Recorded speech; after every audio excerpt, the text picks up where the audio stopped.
দর্শক, আমি এখন যেখানে দাঁড়িয়ে আছি সেটা হচ্ছে নোয়াখালীর অন্যতম একটা বাজার, সেনবাগের অন্যতম একটা বাজার, সোমের মুন্সির হাট বাজার। আমাদের এখানে জলবদ্ধতার অন্যতম একটা কারণ, পানি বৃদ্ধির অন্যতম একটা কারণ আমাদের যে খালটা আছে সেটা পরিষ্কার না হওয়া।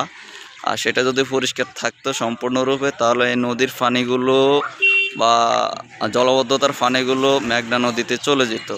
তো আমি আপনাদেরকে দেখাচ্ছি, এটা হচ্ছে আমাদের ব্রিজ, সোমের মুন্সির হাট বাজারের বড় ব্রিজ।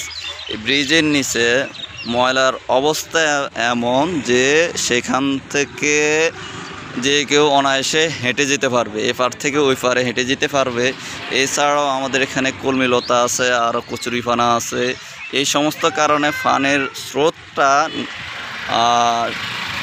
স্রোতটা খাল দিয়ে না গিয়ে আমাদের বিভিন্ন গ্রাম অঞ্চলে যেখানে পানির সুযোগ পাচ্ছে সেখানে ঢুকে যাচ্ছে, যার কারণে আমাদের গ্রামের পর গ্রাম জলবদ্ধতার শিকার। পানি দিন দিন বাড়তেছে। আবহাওয়া এখন আমাদের ভালো, গত 2 দিনও রৌদ্র ছিল, রৌদ্র থাকার পরেও আমাদের পানি বৃদ্ধি পাচ্ছে।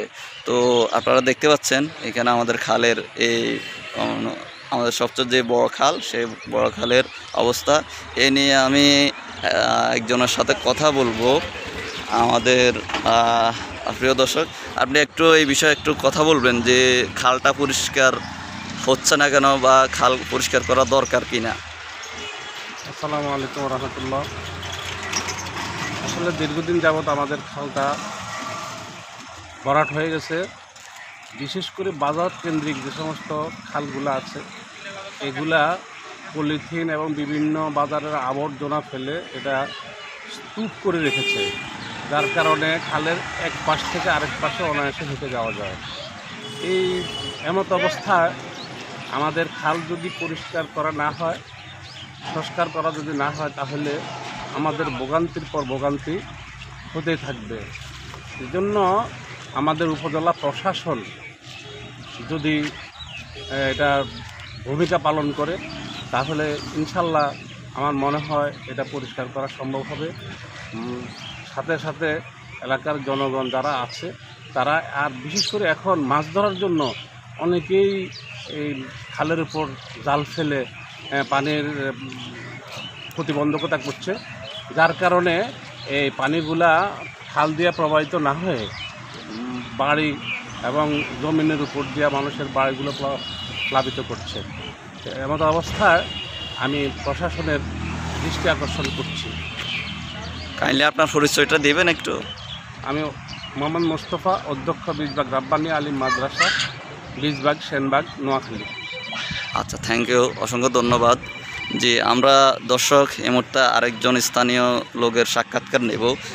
একটু এই বিষয়ে কিছু জানতে চাচ্ছি, জলবদ্ধতার বিষয়ে। আসসালামু আলাইকুম, আমি আমিরুল ইসলাম, স্থানীয় বাসিন্দা।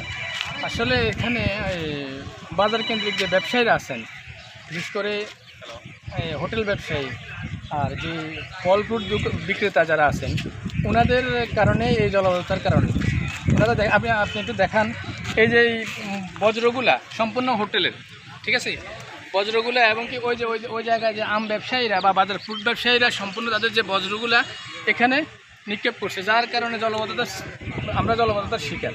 এটা যতক্ষণ না পর্যন্ত এখান থেকে এটা জমিনহাট বাজার পর্যন্ত সম্পূর্ণ এটা ব্লক, এটা যতক্ষণ পর্যন্ত না এটা ক্লিন না হবে, ততক্ষণ পর্যন্ত আমরা এই যে পানিগুলো সম্পূর্ণ আজিজপুর রাস্তা হয়ে ওখান দিয়ে যাইয়া আমাদের হজনী খাল রোড, এখান দিয়ে বাবুর একটা রাস্তা আছে, ওইখানে সম্পূর্ণ খাল দিয়ে পানি না যাওয়ার কারণে, রাস্তা না পাওয়ার কারণে, সুযোগ না পাওয়ার কারণে পানি যাওয়ার সম্পূর্ণ আমাদের গ্রামের উপরে যে চাপ সৃষ্টি করছে পানি, তাতে কত কষ্টের শিকার হচ্ছে।